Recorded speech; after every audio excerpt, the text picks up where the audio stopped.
So all candidates have spoken. Do we have questions from the audience? Does any, and you can direct it to generally or to specific. This question is in general.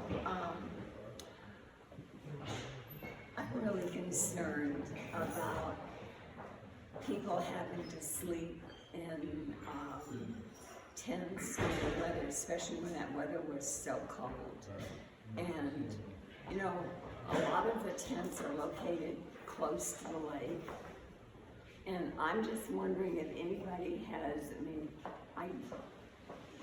I keep wondering why the city doesn't do something like at least put up decent bathroom, shower places. I just like to know what if any of you have plans for what you might do for the increasing number of people who have, you know, are having to find themselves living on the streets and too frightened to go to some other places like, you know, shelters, which often are just for the night, and then you have to be out in the daytime. So for the last 20 years, we've spent a couple $1 trillion on unnecessary wars around the world. We couldn't defeat a third world country, the Taliban in Afghanistan, but yet we aren't building barracks and latrines to house homeless.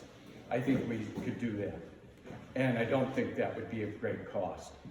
And I think it's just a pure shame that now we've put $100 billion into Ukraine, but we can't build barracks and latrines for homeless that are, like you said. And you know what? The biggest parts of homelessness are mental illness and drug addiction. I know because just like Harry and Dan, I talk to the people all the time. I think the best thing you can do, rather than hand somebody money, is stand there and talk to them and find out their story. Because they need to be urged to like get on that psych med or get into the rehab. And you know, 95% of them, that's what's going on.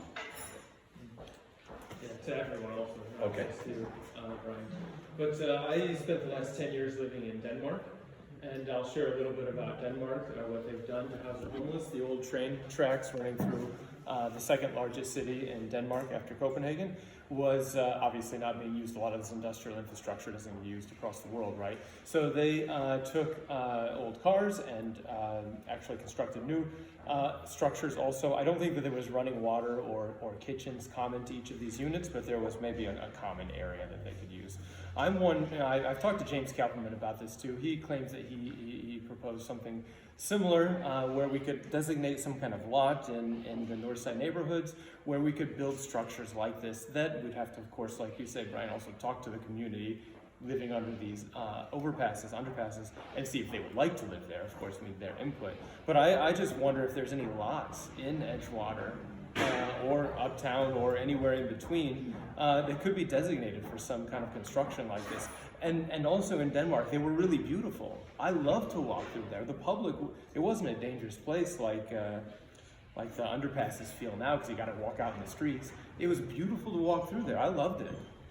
Loyola has many empty lots. They pay no property taxes on any of those empty lots, like the one west of the tracks, north of Devon. So shipping containers, you know, something like that, we provide a padlock, and they sign something to release all liability if they're gonna stay there. But that would be a huge step up from a tent or less. Some of them have less and just sleep in doorways. Obviously, I've developed SRO housing, and it's, you know, it is a long process. And I've developed housing with wraparound social services to address some of the root causes of homelessness, whether it's mental illness, whether it's addiction. It really is you need a comprehensive solution. It's not just the housing, it's not just the social services. They've got to work hand in hand. And there are possibilities for tiny homes, which I think might be the program you're talking about. You can use, people are repurposing shipping containers, but it's got to be more than just taking off a padlock. And, I mean, there's a whole process there. There's life safety, things like that. You know, it's a government process, and it takes time to get those things built and get them in place. And right now we have a crisis. We need there needs to be outreach to the people who are in the parks. We're housing immigrants who are refugees that are being bused to Chicago because there's a political will to find housing for people that are coming in from outside of Chicago. They're in field houses, we're repurposing schools. We need to be looking at that for people who are here. The people in the parks are residents of the city. They have real needs. They're our neighbors, right? So I think we need the political will to make that a priority as much as we are the Venezuelan communities that need the housing as well.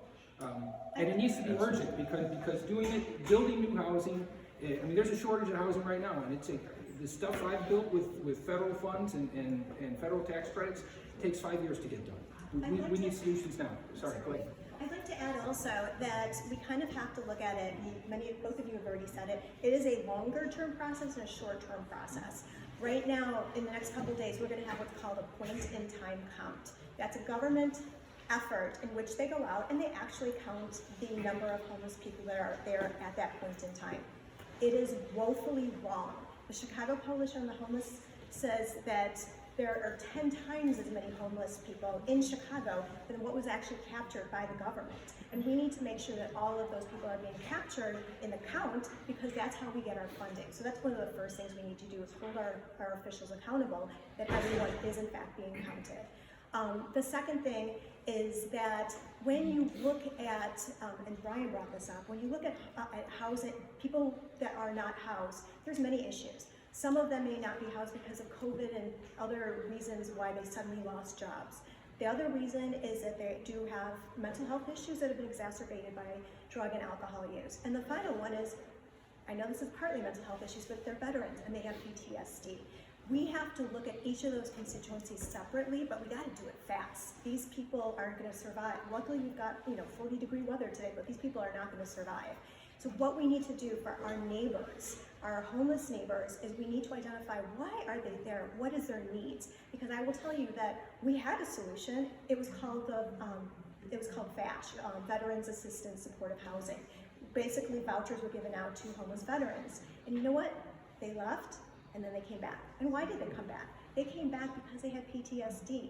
They couldn't be set out into their own individual apartments where they could thrive because they had PTSD. They needed to be with other veterans, with maybe partnered veterans or a few other people from their own community where they just left, because in order to be able to live successfully, they needed to have exactly that supportive family, friendships, families, in terms of those people who have experienced the same things they have. So yes, we need to get tiny homes. I think is absolutely wonderful. It's a wonderful opportunity. It's a wonderful thought. We need to make partnerships.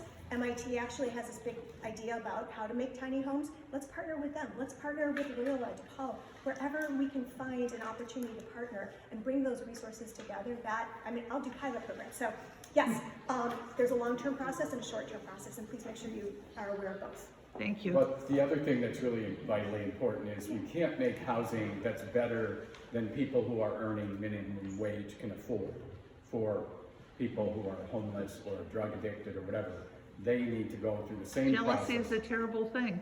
What's that? Jealousy is a terrible thing. Exactly, and it's just, so one quick idea I'd like to ask Joe about. So don't we have a lot of schools that got rehabbed and they got shuttered? Isn't there a possibility there that we could, I don't know, affordable housing or homeless or something? I'm sure there's a possibility there, right? But it's again, if it's a schools, it's CPD or CPS. I mean, there'll be a whole long process there, and I think they just repurposed the school. I don't remember the community, but they're moving migrants into the school. Some of the refugees that are in Chicago right now. And to me, it's an opportunity. We should be using that same out-of-the-box thinking to address the people who are living in the parks.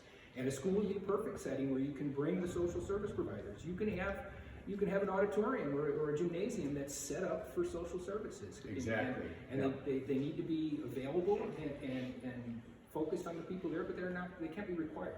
Right? So I want to move on to another Yes. question. I know you're all interested in this topic, as we are, who have to live in the same community. It's a hot topic. You sure?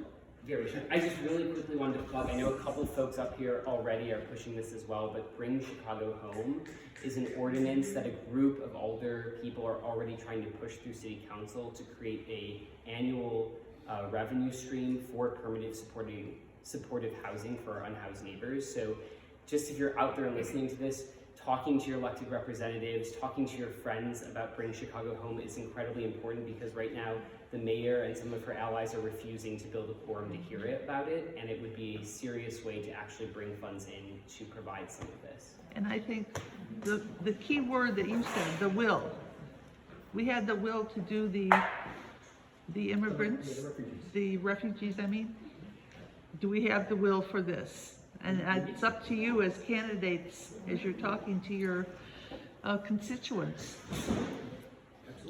to encourage that will. It's not just the will, but also the commitment to follow through and to show up for ordinances like Bring Chicago Home. Yes.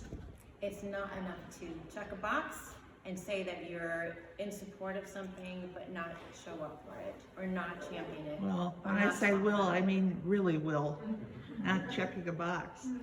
At any rate, do we have other questions from the audience? Well, if I could speak to that one, I think so far the conversation has missed something important. I think we heard mention a moment ago of the Chicago Coalition on the Homeless Report. It's an incredibly important document, and what it showed is that about 16,000, 15,000 of our neighbors are living outside or in shelters in the most recent year that's available, but close to 50,000 of our neighbors are forced to double up. So they're inside, thank God they're not exposed to the elements, but they're moving from place to place, couch surfing, whatever you'd like to call it. Way too many of those folks do not have access to homelessness services because they don't fall under the definition of whatever agency is thinking about that problem. So one way to make a difference on this is we help people before they're living outside. Crucial to do that because that is the biggest chunk of the population who are our neighbors and experiencing this. We've got to do that, we've got to do that fast. We've got, when it comes to people who are already outside, they're in a shelter, they're living in a tent, they're living unhoused. As has been referenced, we've got to have a wraparound social service combined with rapid rehousing to get them inside and give them the support they need. But if you're missing either of those two elements, you're not going to succeed at the challenge because you're going to miss the people who you could have helped before they ended up living outside. You've got to have both.